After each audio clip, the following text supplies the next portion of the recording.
Olá, bora ler a Bíblia comigo?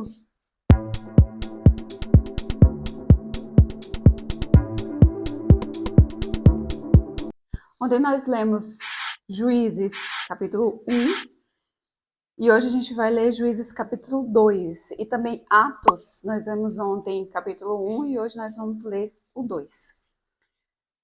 Eu estou fazendo a leitura da Bíblia, para quem não sabe, estou fazendo a leitura da Bíblia completa, e normalmente eu leio livros aleatórios, o livro que eu senti de ler, então eu leio.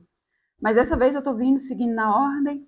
E agora que eu terminei Josué, não sei, eu pensei em compartilhar com vocês. Tive a ideia de compartilhar com vocês. Então eu já li Gênesis, Êxodo, Levítico, Números, Deuteronômio, Josué. E agora a gente vai ler Juízes. Do Novo Testamento eu já li Mateus, Marcos, Lucas, João, Romanos, Filipenses, Hebreus. E agora a gente vai ler Atos. Eu sempre faço a leitura com um lápis. Eu gosto de marcar com um lápis de cor porque ele não esconde a letra e não mancha do outro lado. Para mim é bem eficiente. E aí eu tenho diversas cores e dependendo eu vou mudando a cor, dependendo do sentido, o que aquilo quer dizer, eu vou alterando as cores. Bom, vamos para Juízes capítulo 2.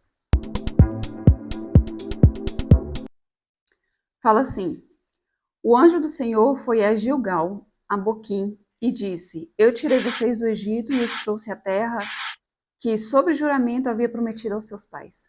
Eu disse: Nunca invalidarei a minha aliança com vocês. Quanto a vocês, não façam nenhuma aliança com outros moradores dessa terra. Pelo contrário, derrubem os seus altares. No entanto, vocês não obedeceram à minha voz. Nossa, no capítulo 2 o pessoal já tinha se corrompido já. O que é isso que vocês fizeram? Por isso também eu disse: Não expulsarei esses povos da presença de vocês. Pelo contrário, eles serão seus adversários e os deuses deles serão uma armadilha para vocês. Quando o anjo do Senhor acabou de falar essas palavras a todos os filhos de Israel, o povo levantou a sua voz e chorou. Por isso aquele lugar foi chamado de Boquim, e ali ofereceram sacrifício ao Senhor. Eu acho tão interessante isso daqui, porque as pessoas dizem que Deus é carrasco, que Deus é punitivo. Se você não fizer o que Deus quer, então ele te pune por isso. Mas na verdade eu enxergo assim. Eu vejo Deus, a mão de Deus, e aqui debaixo da mão de Deus tem toda a proteção, tem todas as bênçãos. Cabe a você, cabe a mim, cabe ao povo de Israel escolher se eles permaneceriam aqui ou se eles sairiam debaixo da mão de Deus, aonde tem todas as bênçãos, prosperidades e abundâncias. E aí o que as pessoas fazem é querer sair debaixo da mão de Deus, da orientação de Deus e continuar com as bênçãos de Deus. Não existe felicidade fora de Deus, não existe bênção, não existe prosperidade, não existe nada dessas coisas fora de Deus. Você pode escolher se você quer ficar debaixo das mãos de Deus, debaixo do senhorio dele, ou se você quer sair. Isso é a escolha sua. Mas é quase que causa e consequência, entendeu? Se você sair debaixo das mãos da direção de Deus, então todas essas bênçãos não vão te acompanhar. Então não é punição. É só você que não está no lugar da bênção. Imagina uma nuvem com chuva, embaixo dessa nuvem que está chovendo, você se molha. Fora dela, você não se molha. A chuva de bênçãos do Senhor é debaixo da orientação, debaixo do senhorio dele. Então não é que Deus é punitivo, é só você que não está no lugar da chuva. Entendeu? A morte de Josué. Depois que Josué despediu o povo, os filhos de Israel se foram, cada um à sua herança, para possuírem a terra. O povo serviu o Senhor todos os dias de Josué e todos os dias dos anciãos que ainda sobreviveram. Por muito tempo depois de Josué, e que viram todas as grandes obras que o Senhor tinha feito por Israel, Josué, filho de Num, servo do Senhor, morreu com a idade de 110 anos. Foi sepultado em sua própria herança, em Timnat-Heres, na região montanhosa de Efraim, ao norte do Monte Gaás. Toda aquela geração também morreu e foi reunida aos seus pais. E depois dela se levantou uma nova geração que não conhecia o Senhor, nem as obras que ele havia feito por Israel. Então os filhos de Israel fizeram o que era mal aos olhos do Senhor, servindo os Baalins. Deixaram o Senhor, Deus dos seus pais, que haviam tirado da terra do Egito, e seguiram outros deuses, os deuses dos povos que havia ao redor deles. E os adoraram e provocaram o Senhor a ira. Para você ver que interessante. Tinha o povo de Israel, que servia a Deus, e tinha os outros povos que serviam outros deuses. Passou-se gerações para os dois povos. O povo de Israel não perpetuou o nome de Deus na geração, mas o povo dos outros deuses, eles perpetuaram, e não só perpetuaram, como contaminaram também o povo de Israel. Aí você vê, a Bíblia diz que os filhos das trevas são mais prudentes que os filhos da luz. Por que que eles perpetuaram, passaram para os filhos sobre os deuses deles e o povo de Israel não passou para os filhos deles sobre o nosso Deus? É de se pensar, né?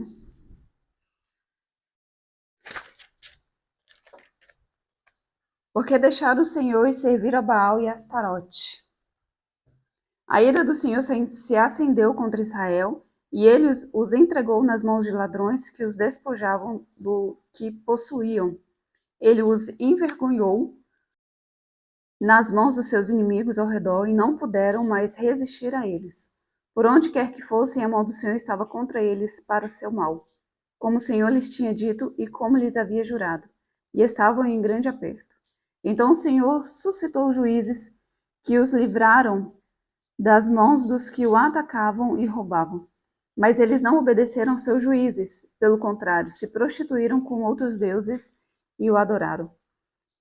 Depressa se desviaram do caminho por onde andaram seus pais na obediência aos mandamentos do Senhor, e não fizeram como eles. Vou marcar essa parte aqui.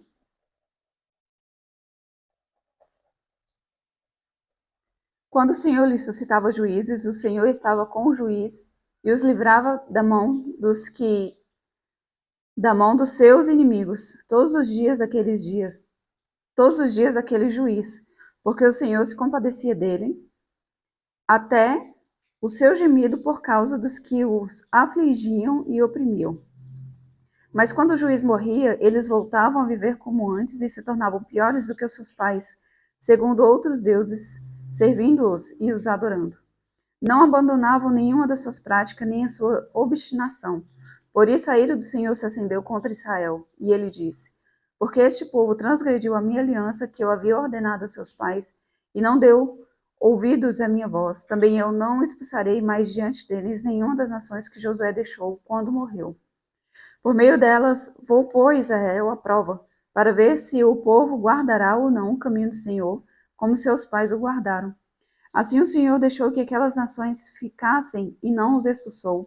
Logo, nem as entregou nas mãos de Josué. Meu povo, isso aqui fala pra gente passar para os nossos filhos. E um erro que eu vejo da nossa geração é que a gente passa para os nossos filhos religião. Pode e não pode, faz e não faz, mas a gente esquece de passar para os nossos filhos a Bíblia, a palavra, o viver cristão. Até porque muitos de nós não estamos praticando a palavra. Como é que você vai passar uma coisa que nem você mesmo está praticando, né? As pessoas, elas confundem muito religião com Deus, ou confundem igreja com Deus. Quando alguém fala, eu vou servir a Deus, eu vou servir a obra de Deus, logo vem na mente das pessoas, igreja. Vou fazer algum trabalho na igreja. Tá, vamos para Atos 2. Atos capítulo 2.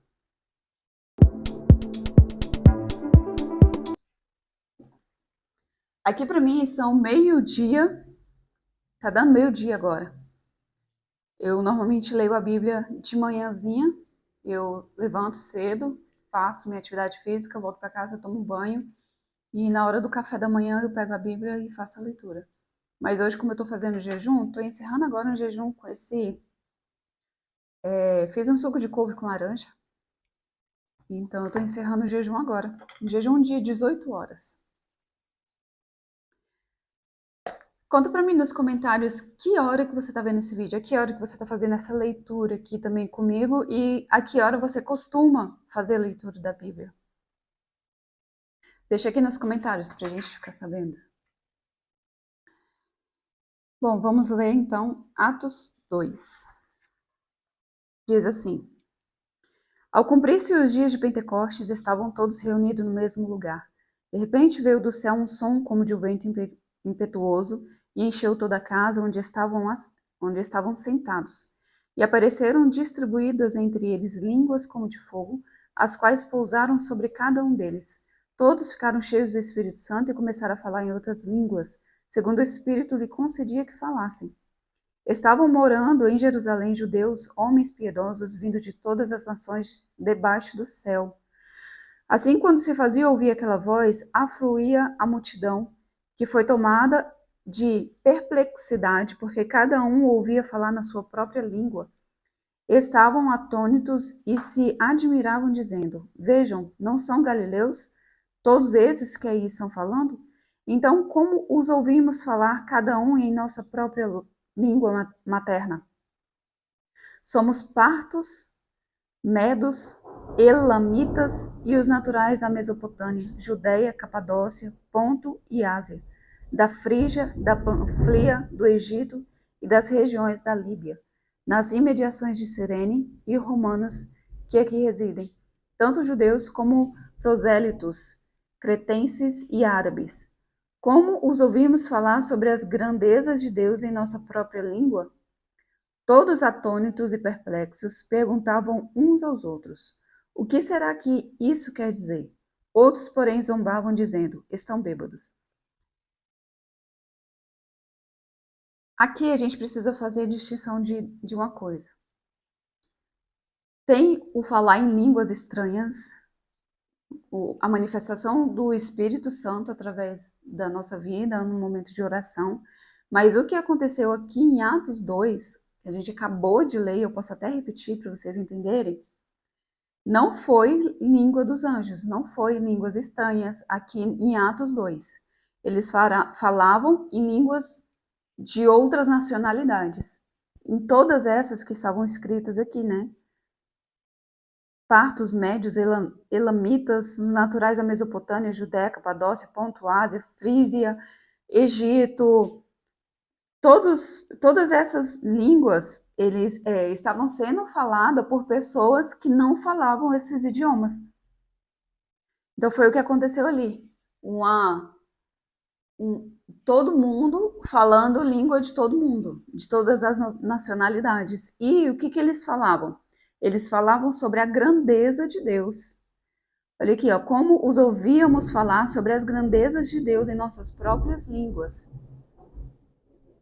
Então é isso que fala Atos 2, não é falar em língua estranha, língua dos anjos, não é sobre isso. E outra coisa interessante é que lá atrás, deixa eu ver se é em Lucas, lá em Lucas, quando Jesus aparece para um dos discípulos depois da sua ressurreição, olha aqui, tá em João, Lucas não, João 20, verso 22, fala bem assim, ó. Jesus apareceu aos discípulos e... Deixa eu ver se foi na ocasião de Tomé. Deixa eu ver aqui. Eu vou ler do 19, João 20, um parêntese aqui pra gente. Fala assim, ao cair da tarde naquele dia, o primeiro da semana, estando trancados as portas da casa onde estavam os discípulos com medo dos judeus, Jesus veio e se pôs no meio deles, dizendo, que a paz esteja com vocês. E dizendo isso, lhe mostrou as mãos e o lado. Então os discípulos se alegraram ao ver o Senhor, e Jesus lhe disse outra vez, que a paz esteja com vocês. Assim como o Pai me enviou, eu também envio vocês. Aí, esse é o texto que eu quero falar para vocês. O 22, João 20, 22. E havendo dito isto, soprou sobre eles e disse-lhes, recebam o Espírito Santo. Então, o Espírito Santo, ele já tinha sido manifestado antes de Atos 2. Jesus, ele disse, né, que deixaria o Consolador, enviaria o Espírito Santo. E nessa ocasião, porque antes disso a gente não vê falar, mas nessa ocasião foi a primeira vez que fala sobre a manifestação, sobre alguém sendo cheio do Espírito Santo. Jesus soprou sobre eles o Espírito Santo. Então, em Atos 2, não é que houve a manifestação do falar em línguas estranhas. Eles falavam em outros idiomas, mas realmente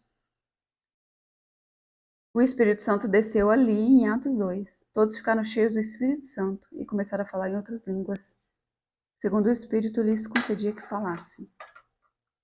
Isso mesmo. Tá. Continuando, verso 14. Então Pedro se levantou, juntou com os 11 e, erguendo a voz, dirigiu-se à multidão nestes termos: Homens da Judéia, e todos vocês que moram em Jerusalém, tomam conhecimento disto e prestem atenção no que vou dizer. Estes homens não estão bêbados como vocês estão pensando, porque são apenas 9 horas da manhã. Mas o que está acontecendo é que foi dito por meio do profeta Joel: E acontecerá nos últimos dias, diz Deus, que derramarei o meu espírito sobre toda a humanidade. Os filhos e as filhas de vocês profetizarão, e os jovens terão visões, e os seus velhos sonharão.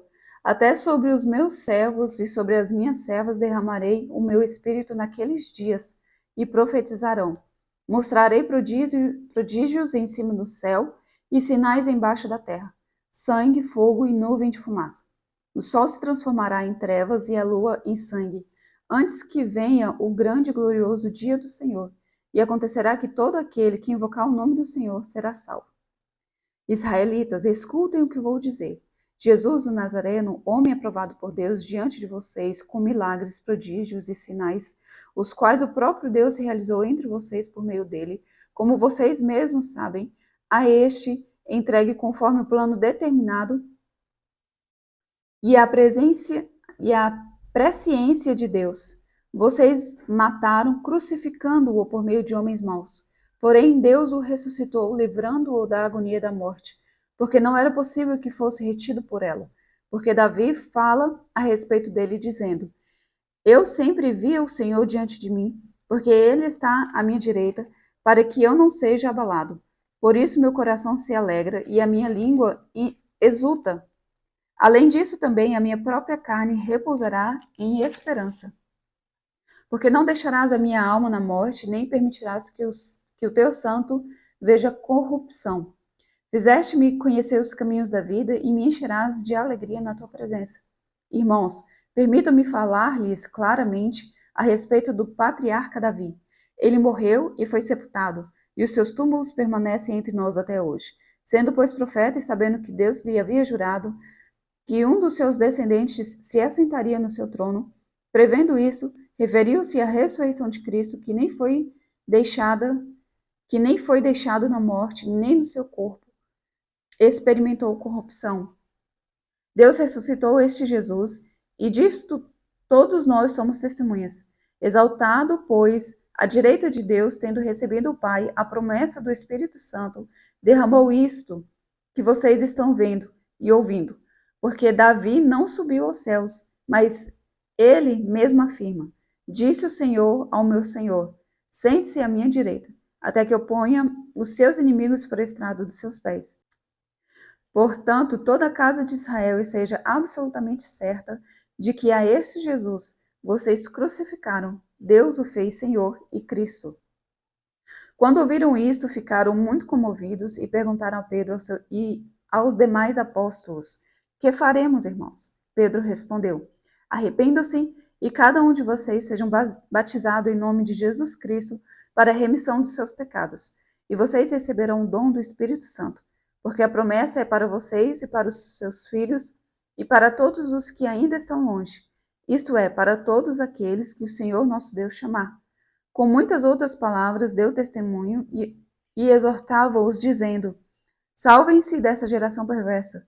Então, os que aceitaram a palavra de Pedro foram batizados, havendo um acréscimo naquele dia de quase 3.000 pessoas. E perseveraram na doutrina dos apóstolos e na comunhão, no partir do pão e nas orações. Em cada alma havia temor, e muitos prodígios e sinais eram feitos por meio dos apóstolos. Todos os que criam estavam juntos e tinham tudo em comum. Vendiam as suas propriedades e bens, distribuindo entre todos à medida que alguém tinha necessidade. Diariamente perseveravam unânimes no templo, partiam pão de casa